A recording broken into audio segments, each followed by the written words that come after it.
오늘은 웨인 다이어의 인생의 모든 문제에는 답이 있다 에서 당신이 원하는 것을 삶에 끌어오지 못하는 이유에 대한 내용입니다. 사람들이 문제 해결자가 되어 자신이 원하는 것을 삶에 끌어오지 못하는 이유는 당신이 처한 삶의 환경이나 여기서 표현하는 현재 상태에 에너지를 너무 쉽게 쏟기 때문이다. 당신이 무엇을 생각하든 생각하는 그것은 더 커지기 마련이다. 지금 존재하는 현재 상태에 에너지를 쏟으면 그것이 당신의 삶에 더 많이 나타난다. 당신이 생각하는 그것에 따라 행동하기 때문이다. 지금 처한 상황이 몹시 싫고 당신이 겪고 있는 조건이 마음에 들지 않더라도 당신은 싫어하는 그것에 계속 에너지를 쏟는다면 당신은 그 생각에 따라 행동하게 되고 그러면 당신이 싫어하는 조건들이 당신의 삶에 계속해서 나타난다. 이 에너지 영역을 변화시키기란 쉬운 일이 아니다. 당신은 자기 삶의 환경에 징징거리며 불평하는 사람들에 둘러싸여 있기 때문이다. 예컨대 당신에게 돈이 부족하다고 하자.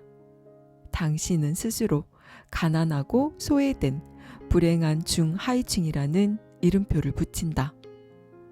어떤 것이든 이런 이름표는 영향력을 발휘한다.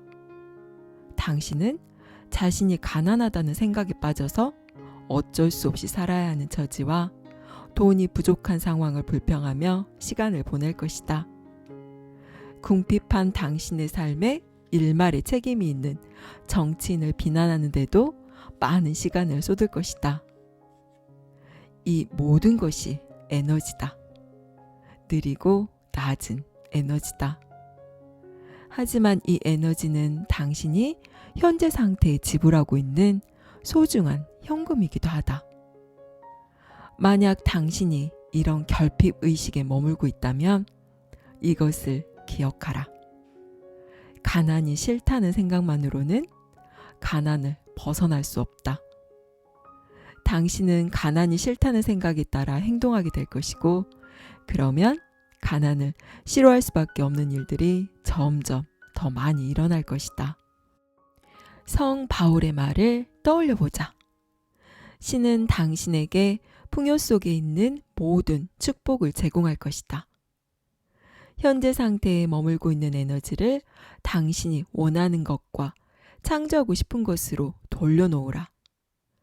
당신이 싫어하는 삶의 환경에 생각이 가 있을 때마다 당신이 현재 경험하고 싶은 환경으로 옮겨간다고 다짐하라.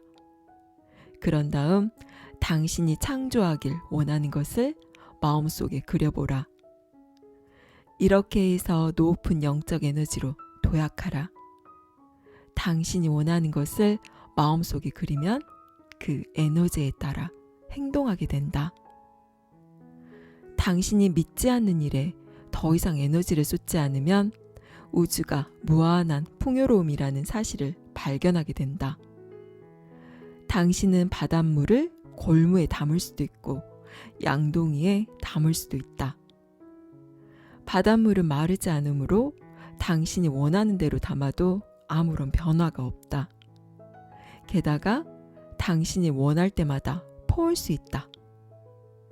당신이 현재 상태에 만족하지 못할 때, 현재 상태가 문제로 가득할 때도 그렇게 할 수 있다.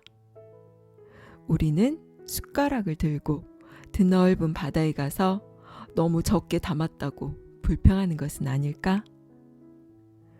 진정한 풍요로움은 당신에게 필요한 것은 무엇이든 주어진다는 사실을 분명히 아는 데 있다. 성경은 이렇게 말한다. 내 것이 다 내 것이로되. 그러나 당신의 에너지가 현재 상태에 머물러 있고 늘 불만족스러워한다면 당신은 그 이유를 따지며 계속 불만을 드러내는 일밖에 할 수 없을 것이다. 조지 버나드 쇼는 말했다. 어떤 사람들은 현재의 것을 보며 왜 이렇게 되었지? 라고 투덜대지만 나는 지금까지 없었던 것들을 꿈꾸며 왜 안 돼? 하면 되지 라고 말한다. 이는 로버트 케네디가 자신의 형인 존 F 케네디 대통령을 평가하며 헌사한 말이기도 하다.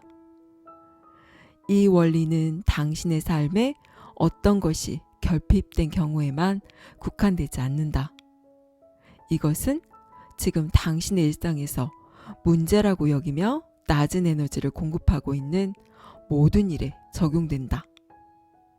뚱뚱한 게 싫다는 생각으로 날씬해질 수 없다. 중독을 경멸하는 생각으로 중독에서 벗어날 수 없다. 병을 미워하는 생각으로 건강해질 수 없다. 싫어하는 것을 말할 때마다 당신은 싫어하는 것을 더 많이 만드는데 생각을 쏟는 셈이다. 당신이 하루 종일 생각하는 것이 곧 당신이다. 해결책은 이런 상황에 처했을 때 지금과 다른 에너지 수준으로 이동하는 것이다. 당신은 자신의 과체중이 싫다고 생각하는가? 그러면 그 생각에 따라 행동하게 되고 당신의 삶에 과체중이 계속해서 문제로 나타날 것이다. 다른 한편으로 당신이 좋아하고 되고 싶은 이미지를 그리며 내면의 에너지를 쏟으면 어떻게 될까? 당신이 원하는 체중을 숫자로 적어 집안 여기저기 붙여놓으면 어떻게 될까? 그러면서 자신에게 사랑을 보내며 이상적 체중에 도달할 때까지 함께할 높은 영적 인도에 자신을 내맡기면 어떻게 될까? 그러면 당신은 새로운 의도에 따라 행동하게 되고 원하지 않은 것에 에너지를 공급하는 일을 멈추게 될 것이다. 대신에 높은 영적 에너지로 체중 문제를 해결하게 될 것이다. 중독은 자신이 원치 않는 것, 실제로는 싫어하는 것에 생명 에너지를 쏟으며 자기 파괴적인 악순환에 빠져 있는 것을 말한다. 중독에서 벗어나려면 중독된 무엇에 더 이상 에너지를 공급하지 말아야 하고 스스로를 중독자로 규정하는 일도 그만두어야 한다. 대신에 순수하고 건강한 몸을 향한 높고 빠른 에너지를 키워야 한다. 원하지 않은 것에 에너지를 쏟고 싶은 유혹이 일어나면 당신이 원하는 것에 에너지를 옮겨라. 천천히, 의도적으로, 확실하게 원하는 것에 영의 힘을 가져가면 원하지 않는 중독에서 서서히 벗어날 수 있을 것이다. 심신의학에 관한 책이 많이 나와 있지만 나는 친한 친구이자 동료인 디펙 초프라 의학 박사가 늘 하는 말이 가장 도움이 된다. 행복한 생각은 행복한 분자를 만들고 건강한 생각은 건강한 분자를 만든다. 나는 이 반대의 경우도 옳다고 생각한다. 건강하지 못한 생각은 건강하지 못한 분자를 만든다. 생각의 형태인 당신의 에너지가 신체의 질병과 불편함에 가 있으면 당신의 몸도 이 생각에 반응한다. 노몬 커즌즈는 말했다. 인간의 몸에서 가장 위대한 힘은 스스로 치유하는 신체의 타고난 동력에 있다. 그런데 이 힘은 우리의 믿음과 분리되어 있지 않다. 모든 것이 믿음에서 시작된다. 당신의 몸도 같은 원리를 따른다. 당신의 몸은 종종 병에 걸리지만 건강은 애써 얻어야 하는 무엇이 아니라 당신이 이미 가진 무엇이다. 방해하지만 않으면 된다. 특히 당신의 잘못된 믿음으로 방해하지 않아야 한다. 이것은 당신의 모든 인간관계에도 적용된다. 혹시 당신이 맺고 있는 인간관계가 만족스럽지 못한가? 그렇다면 당신은 지금 싫어하고 원하지 않은 것에 계속 에너지를 쏟으며 문제를 복잡하게 만들고 있는 것이다. 예컨대 부모나 배우자와 잘 지내지 못한다고 말하는 사람이 있다. 그는 지금의 관계를 자신이 싫어하는 관점에서 규정하고 있다. 그녀와 못 살겠어요. 그녀는 늘 싸우려 들죠. 남편을 존중하지도 않아요. 그의 진짜 속마음은 그녀와 잘 지내고 싶은 마음이지만 이와는 동떨어진 전혀 원하지 않은 것에 생각이 머물러 있고 에너지를 계속 보낸다. 그런 관계에서는 불만과 불평이 점점 더 커질 수밖에 없다. 만약 당신이 이와 비슷한 경우에 처해 있다면 당신의 에너지 수준을 끌어올리는 일부터 시작하라. 관계는 오직 당신의 생각 속에서만 경험될 뿐이다. 생각의 진동수를 영의 의식 수준의 주파수로 끌어올리고 이 주파수를 관계에 적용하라. 상대가 어떻게 행동하고 반응하든 상관이 없다. 진동수를 높이는 당사자는 당신이다. 그러므로 그 관계는 적어도 당신에게 있어서는 반드시 변화할 것이며 그에 따라 관계에 따른 여러 문제도 사라질 것이다. 누군가 싫다거나 밉다는 생각은 당신 내면에서 일어나는 경험일 뿐이다. 우리는 모든 것을 내면에서 경험한다. 믿지 않은 것에 에너지를 보내지 않을 때 삶의 문제는 즉각 종결된다. 당신은 자신의 가장 높은 비전에 접속해야 한다. 제임스 앨런은 이것을 간명하게 지적했다. 가장 위대한 성취도 처음에는 그리고 한동안은 꿈에 불과했다. 참나무는 도토리 속에 잠자고 새는 알 속에서 부활을 기다린다. 깨어나는 천사는 영의 높은 비전 속에서 꿈틀댄다. 꿈은 현실에서 아름드리 나무로 자라날 묘목이다. 영혼의 가장 높은 비전 속으로 나아가라. 그러면 당신이 원하지 않는 것, 믿지 않는 것에 에너지를 쏟는 일을 멈추게 될 것이다. 여기까지 웨인 다이어의 인생의 모든 문제에는 답이 있다였습니다. 당신의 삶이 쳇바퀴를 돌며 계속 같은 문제들 속에 갇히는 이유가 무엇인지 아시나요? 그것은 당신이 일어나는 현실에 지나치게 많은 에너지를 쏟으며 무의식적으로 같은 반응을 하기 때문입니다. 우리는 오감으로 들어오는 정보대로 현실을 인식하고 해석하고 반응하는데요. 이 과정에서 대부분이 우리 안의 무의식의 프로그램대로 이루어집니다. 이건 싫고 저건 좋고 이건 나쁘고 저건 맞고 이렇게 이미 관념화된 분별로 상황을 해석하고 그에 따른 반응도 기존에 정해진 대로 똑같이 일으킵니다. 내가 내 자유의지로 모든 것을 판단하고 행동한다고 생각하지만 그것은 순전히 착각일 뿐입니다. 우리가 똑같은 문제에 갇히는 이유가 여기에 있습니다.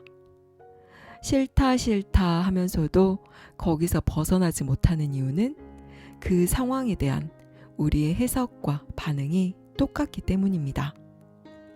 그 상황을 문제라고 받아들이고 거기에 대해 이전과 같은 불편한 감정을 일으키고 연이어 같은 반응을 행하는 패턴을 반복하기에 거기에서 벗어날 수가 없는 것입니다. 그러면 어떻게 하면 우리가 되풀이하고 있는 이 문제의 고리에서 벗어날 수 있을까요? 우리가 그 문제보다 커져야 합니다. 문제를 만들어내는 수준에서는 결코 그 문제에서 벗어날 수가 없는데요. 그러기 위해서는 그 문제 상황에서 한 발 떨어져서 바라볼 수 있어야 합니다. 그리고 그것을 문제라고 해석하는 나의 관념에 질문을 해야 합니다. 과연 이것이 문제라는 내 생각은 진실인가? 이렇게 상황에서 떨어져 나와 고요히 내 자신에게 일어나는 생각과 감정들을 바라보며 질문을 하다 보면 대부분의 모든 문제들은 내가 문제라고 정의했기 때문에 문제가 되는 것이지 그 자체로는 아무런 문제가 아님을 발견하게 될 것입니다.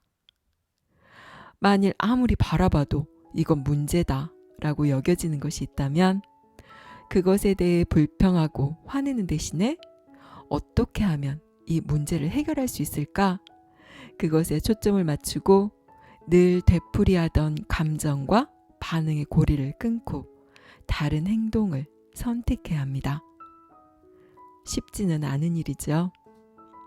하지만 이렇게 당신이 늘 되풀이하던 무의식의 패턴에서 한번 벗어나면 당신은 그 문제를 해결할 수 있는 알아차림의 힘을 주게 됩니다. 원하지 않는 상황에 몰입하는 것은 이제 그만두세요.